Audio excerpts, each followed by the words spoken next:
Welcome back to CodeChef. Imagine you have different bags for your school books. A bigger bag can easily carry a smaller book, but trying to squeeze a big book into a tiny bag will cut off part of it. That's exactly what happens in Java when we move values between different data types. It's called typecasting. Think of typecasting like bags and books.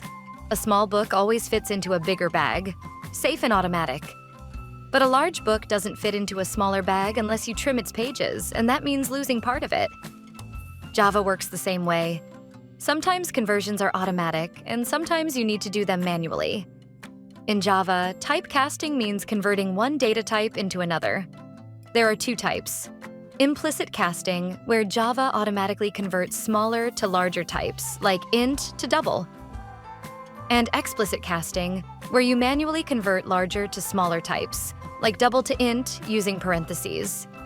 Here's a quick example. Int num equals 10. Double result equals num. That's implicit casting.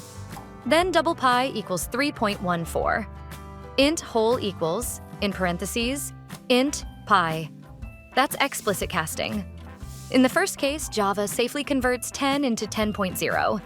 In the second case, 3.14 becomes 3, and the decimal part is cut off. A few quick tips.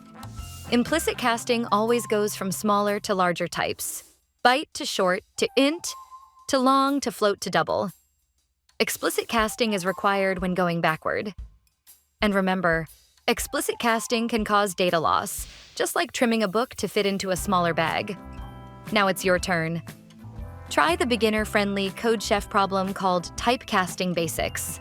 Practice converting between integer, double, and character to strengthen your understanding. Today you learned that typecasting converts one type into another. Implicit casting is automatic and safe. Explicit casting requires parentheses and may lose data. Code. Debug, repeat. Build mastery with CodeChef.